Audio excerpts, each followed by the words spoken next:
nakita ko na tumatakbo talaga, ito na pinagawa ko sa kanya. Pero going back, gusto mo bang kumita ng 6.3 million naman? Hindi ko gusto mo bang kumita ng 6 na million? Yes. Gusto mo bang kumita ng 2.7 million naman? Gusto mo bang kumita ng 900,000 naman? Ano mas gusto mo? 6.3, 2.7 o 900? 6.3. Tama dahil ang Pilipino, dakilang gahaman. Joke lang. Okay. Pero ang ginawa ko na wala akong pera. So, kahit gusto ko to, dito lang ako. Tama? Kasi noong unang panahon, wala naman talagang pambayad niya. Gusto ko lang talagang masubukan. Kasi nasa worst case scenario. So, ginawa ko, kumausap ako ng mga kaibigan. Bilang na bilang ko po sila, 267 ang kinausap ko. Madami ba? Awa ng Diyos, ang sumali ay 8. Kasi kadalasan ng tao, sige, sumali ka muna. Pag kumita ka, tsaka ako Sasali. sige, pag nabawi mo ang puhunan mo, tsaka ako mag-join. Pag ikaw ay kumikita na ng kada linggo ng pera, tsaka ako maniniwala. Ang dami ko kinausap. After 2 years, yung 259 kong kaibigan na negative kung tawagin ko, lahat sila nagtatawagan, Piri, can I join? Piri, maganda mo na yung business mo. Alam mo sabi sa kanila? Never mind.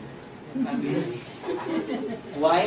In less than 2 years, I am receiving 559,000 pesos, 848 pesos in just 1 week. Pwede na. Palampakan mo naman ang 10,000 pesos. After 1 week, additional 482,000 pesos. After 7 days. Kasi po, every Friday, nakukuha natin yung cheque. Buti na lang, 3 yung package na binili ko, kaya 3 ang natatanggap kong cheque. Paano kung isa lang ang binili ko? Eh, di ito lang ang cheque ko. Paano kung 2 lang binili ko? Eh, di ito wala. Ito lang cheque ko. Malaki nawawala? Yes. Wala. Oh, malaki. After 1 week, additional 457,000. After 1 week, 467,181. Gusto mo ba kumita ng 500,000 per week? Yeah. Gusto mo ba kumita ng 500,000 per week? Yes. Alam mo dito, with my 11,964 investment, sa 8 kaibigan na kinausap ko lang, na yung 259 naniwala, I'm getting almost 2 million per month. Who wants to earn 2 million a month? Alam mo no Friday, kaya anong Friday, no? So Friday, Chumeke, alam mo nagulat ako, checking ko, was 876,000 pesos. 1 week.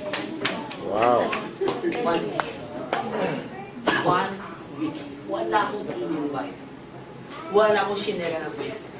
Alam mo nakakatuwa, in less than 2 years, kumita po yung investment ko na 25 million pesos. Pero in less than a few months, being a member, nakabili ako ng sarili ko sa sasakyan. In less than a year. Pwede na. Sino dito naniniwala, bago matapos 2011, may bago ka sa sasakyan? Yes. Tapos kamay naman. Okay. After 3 months, additional BMW 5 Series. Sabi ng kapitbahay ko, Bibi, paano nangyari yan? Paano ginawa mo? Sabi ko, Fred, alam mo, magkano bili ko sa kotse na yan? Sabi ko sa kanya, 3,988. Isa niniwala. Sabi ko, alam mo, Fred, gusto mo na kotse? Sabi niya, oo naman. Sabi ko, pumunta ka sa office namin sa Robinson Galleria, 20th floor, magdala ka ng 4,000. Pagpalit mo doon, nagbebenta ng sasakyan, 4,000 lang. Excited, kinabukasan, di natulog. Sabi niya, 4,000, Fortuner ba? Kami ba? Alam mo ginawa niya pag-upo niya hanggang pag-upo niya sa katapakan ni Duncan, na isang kaibigan ko. Kasi alam niya talaga, mabibili siyang kotse sa 4,000. Pag-upo niya sa seminar room, may isang speaker kami, nag-represent. Galit na galit sa akin. Sabi niya, Piri, text na ako, Piri, loko ka. Sabi mo sa akin, may nagbebenta ng kotse 4,000. Eh, ang binibenta dito, load. Sabi ko sa kanya, bro, after niya i-present mo yung loan, bibenta ka ng kotse ng 4,000. So, nung after the presentation, ano mo sabi sa akin? Piri, thank you ah. Hindi lang pala kotse ang mabibili ko sa 4,000. Pati palang bahay mabibili. Right now, he's part of the Millionaires Club. He's already earning 100,000 pesos per week because of the 4,000 pesos na sinali. Ang nakakatawa sa akin, after 2 months, additional Porsche box. Ang nakakatawa pa dito, after 3 months, nabigyan kami ng sarili naming tahanan sa The Ford Global City. Walang pa kami ng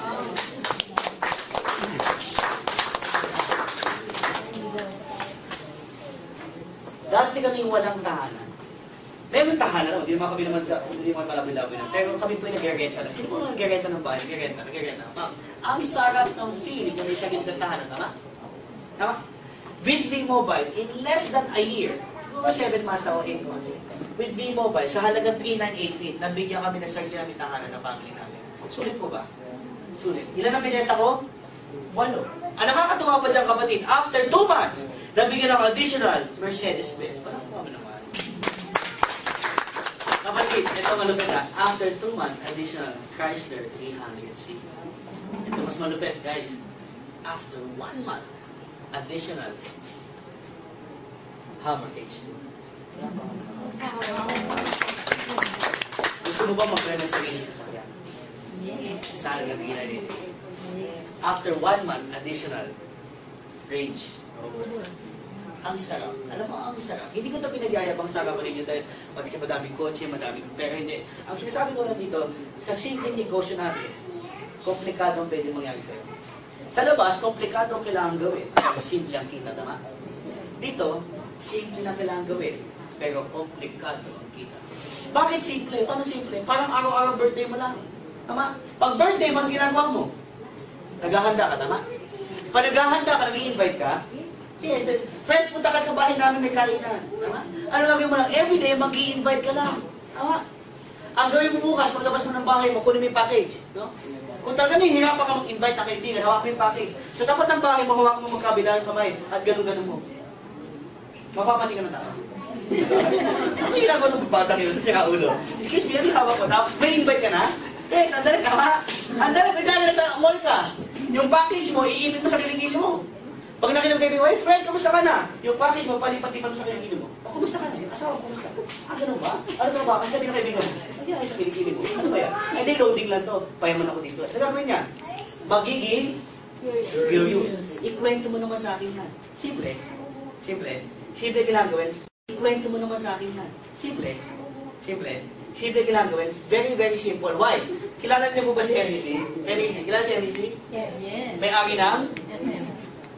SM. Nakita niyo na ba yung SM? Hindi, kawawa naman kayo. Yung SM po, yan ay mall. No? Yung mall na yan, nagsimula yan po sa isang insect. Ang pangalan ay Henry C. Si Henry C. nagsimula sa simpleng kariton. Ang unang binibenta na isang bus ng panlalaki na size 8. Araw-araw, umiikot niya sa Carriedo, sa Manila. Ikot niya ng ikot upang magbenta ng sapatos. Pinagtatawa na siya ng kamag-anak niya, yung mga kaibigan niya. Sabi niya, Henry, walang yayaman sa pagbibenta ng sapatos. Araw-araw ng buhay niya, pawis na pawis si Henry, paikot-ikot na Carriedo, ng Manila, ng Santa Cruz. Yan. Araw-araw yan. Hanggat after 1 month, yung kariton niya, naging 4 na sapatos na. After 2 months, yung isang paris niya, hanggang inipon niya, yung kariton niya nakapagpatay pa sa second floor. No? Nakapagpatay pa ng second floor na araw-araw ng buhay niya, umiikot niya ng Manila para magbenta ng simpleng sapatos gamit yung simpleng kariton. Pero hindi mo alam kung sa habang ginagawa niya yung bagay na yan at lahat ng kaibigan na pinagtatawa na siya, sa loob pala ng kariton na yan, doon pala magsisimula yung tinatawag ng mall of sa loob ng kariton na yun, doon pala magsisimula yung SM Mega. Sa loob ng simpleng kariton na binibenta ng isang pares, sa loob nun, ando doon nagsisimula SM Ayala, SM Cebu, SM Davao, SM Bacolod, SM Pampanga, at lahat ng SM sa buong Pilipinas.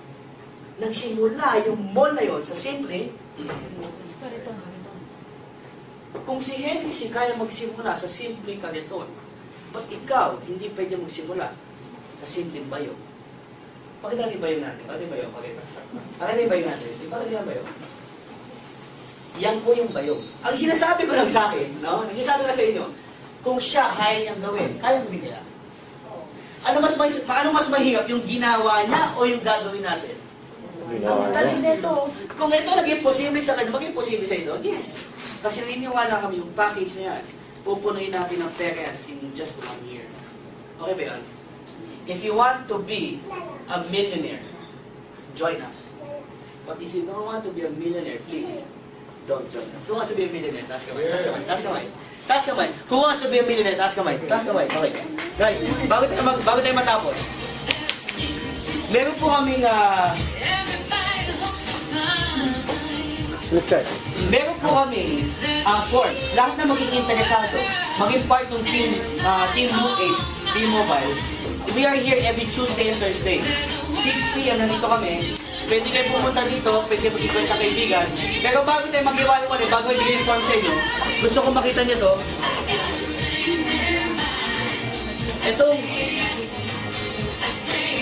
Itong tao na to, guys, isa sa mga na-invite namin sa V-Mobile.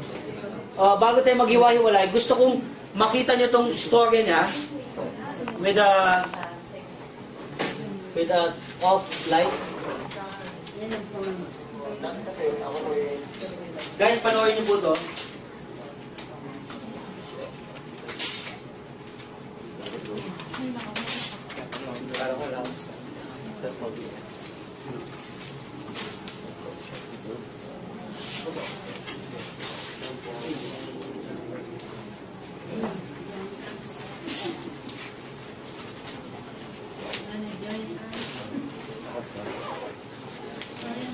Anyway guys, hindi ko pala mapapapay pa sa inyo. Pag-uwi nyo na lang mamaya sa bahay, no? Medyo ng problem ng ating technical. Ito po, mamaya pag-uwi ninyo, just type V-Mobile Technology Success Stories. May lalabas yung tao na to. Siya po isang dating nagtutupi ng damit sa Dickies sa Market. Kailangan to? Dickies. Taga-Dickies ka? Perfect. Okay. John K. SKO. Yan ha. Live testimonial. Hindi to peking sabi ko. Siya po yung nagtatrabaho sa Dickies. Okay? 2 years ago or I think last year, right? Dumating sa buhay niya yung nanganak yung asawa niya, lumabas ay kambal. Kinikwento niya dyan. Nung lumabas yung kambal, namatay po yung dalawang kambal niya, hindi dahil weak yung bata. Hindi. Doon sa ospital na yun, hindi lang niya mabayaran.